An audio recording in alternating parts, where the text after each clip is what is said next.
أعوذ بالله من الشيطان الرجيم. بسم الله الرحمن الرحيم.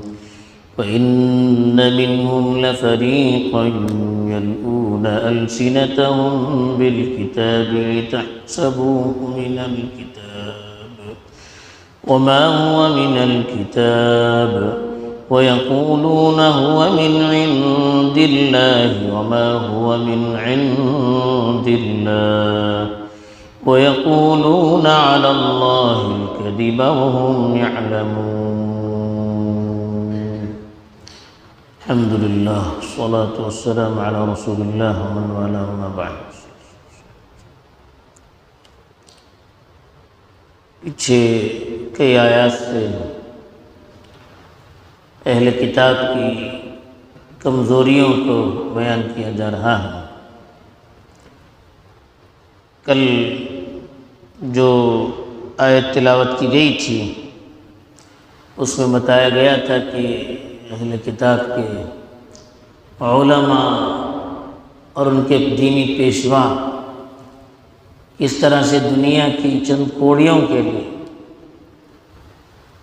اپنے اللہ سے کیے ہوئے عہد و پیمان کو توڑتے ہیں، اپنی کتاب کی آیتوں کا سودا کرتے ہیں، اور اس کے ضمن میں ایمان والوں کو بھی پیغام دیا گیا تھا کہ آپ لوگ اس طرح کی حرکت نہ کریں، اس لیے کہ اس پر جو وعید بیان کی گئی ہے وہ بڑی خطرناک ہے. اب جو آیت تلاوت کی گئی ہیں اس میں بھی اللہ تعالیٰ نے ان کی بہت بڑی کمزوری، جس کی طرف پیچھے بھی کئی جگہوں پر اللہ نے اشارہ کیا ہے، اس کو مزید وضاحت سے بیان کر رہا ہے. چنانچہ ارشاد ہے وَإِنَّ مِنْهُمْ لَفَرِيقًا، ان میں یقیناً ایک جماعت ایسی بھی ہے يَلْؤُونَ أَلْسِنَتَهُمْ بِالْكِتَابِ، جو کتاب کے سلسلے میں یعنی اس کی تلاوت کے سلسلے میں اپنی زبانوں کو موڑتی ہے. لِتَحْسَبُوهُ مِنَ الْكِتَابِ، تاکہ تم لوگ اس کو کتاب کا حصہ سمجھیں. وَمَا هُوَ مِنَ الْكِتَابِ، حالانکہ اس کا کتاب سے کوئی تعلق نہیں ہے. وَيَقُولُونَ، اور وہ کہتے ہیں هُوَ مِنْ عِنْدِ اللَّهِ، وہ اللہ کی طرف سے ہے. وَمَا هُوَ مِنْ عِنْدِ اللَّهِ، حالانکہ وہ اللہ کی طرف سے نہیں ہے. اہل کتاب خاص طور پر ان کے علماء اور پیشوا اتنے جری ہو چکے تھے اللہ کے معاملے میں کہ وہ دھڑلے سے اللہ کی کتاب میں تحریف کرتے تھے. تحریف کا مطلب اس کے اندر تبدیلی لاتے تھے. کبھی مطلب کو الٹا بیان کر دیا، کبھی اس کی تشریح غلط انداز میں کر دی، کبھی کوئی مسئلہ چھپا دیا کتاب کے اندر پھر بھی چھپا دیا، کبھی الفاظ کی بھی اس طرح سے تبدیلی کرتے تھے. پڑھتے وقت زبان کو گھما کر کسی لفظ کو غلط طریقے پر ادا کر کے اس طرح سے پڑھتے تھے، تلاوت کرتے تھے کہ سامنے والا اس کا غلط مطلب لیتا تھا. جیسے مروہ ہے، صفا مروہ، یہ وہ علاقہ ہے جہاں پر حضرت ابراہیم علیہ السلام کی یادگاریں وابستہ ہیں. کہا جاتا ہے کہ حضرت اسماعیل کو ذبح کرنے کی بھی وہی جگہ تھی جس سے ان کے ذبح ہونے کا تعلق جڑا ہوا ہے، اور حضرت ابراہیم علیہ السلام کی بہت ساری یادگاریں اس سے جڑی ہوئی ہیں. اب وہ لوگ اس لفظ کو مریا یا موریا اس طرح سے ادا کر کے کہتے تھے کہ یہ جگہ بیت المقدس میں ہے.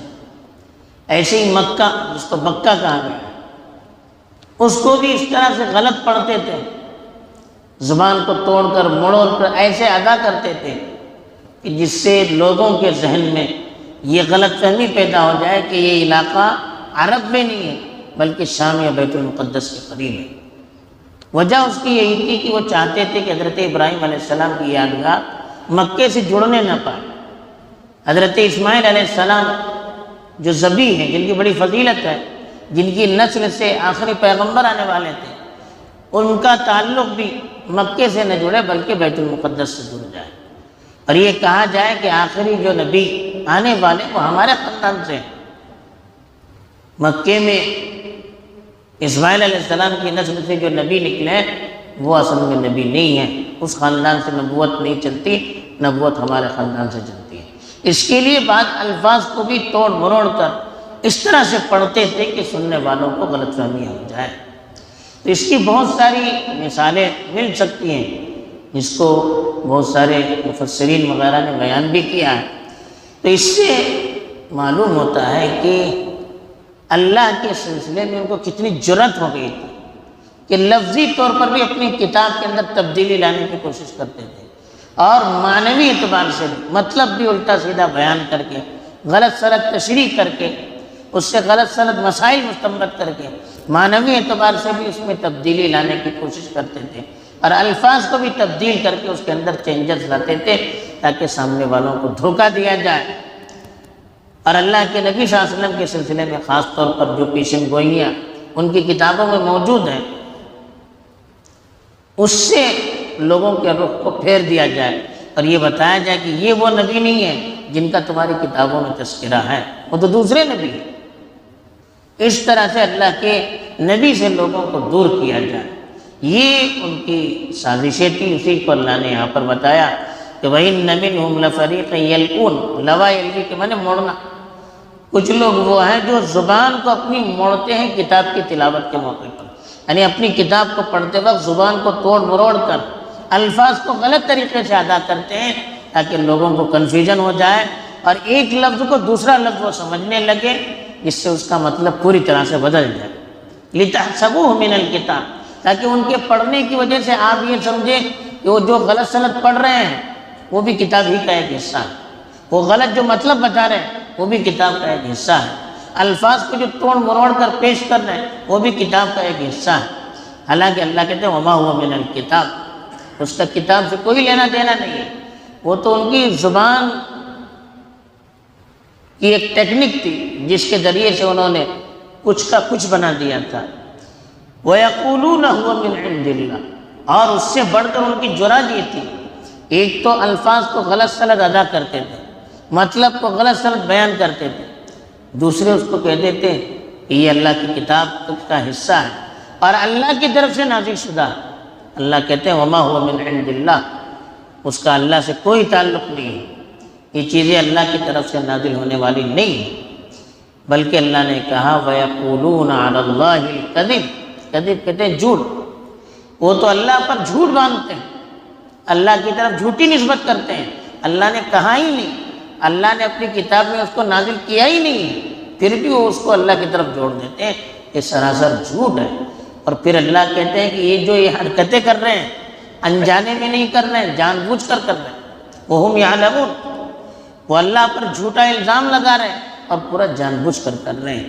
یہ اللہ تعالیٰ نے خبردار کیا اور بتا دیا کہ کیسے دنیاوی مفاد کے لیے یا اپنے نسلی غرور کو برقرار رکھنے کے لیے، خاندانی فخر کو برقرار رکھنے کے لیے اور اپنے خاندانی تعصب کے لیے کس طرح سے وہ کتاب کی آیات کو بھی تبدیل کرتے ہیں، اس کا مفہوم بھی بدلتے ہیں، اللہ کی طرف جھوٹی نسبتیں بھی کرتے ہیں تاکہ اللہ کے نبی سے لوگ دور ہو جائیں، یہ ان کا مقصد ہے۔ تو اس سے ان کی نفسیات بھی معلوم ہوتی ہے، اور دوسری طرف اللہ تعالیٰ یہ بیان کر کے ہمیں بھی پیغام دے رہا ہے کہ ہم اس طرح کی حرکتوں سے اپنے آپ کو باز رکھیں۔ اللہ تعالیٰ نے صحیح سمجھ عطا فرمائے اور صحیح طور پر کتاب کو سمجھ کر اس کے مطابق عمل کرنے کی توفیق دے۔ آمین۔ وآخر دعوانا الحمد للہ رب العالمین۔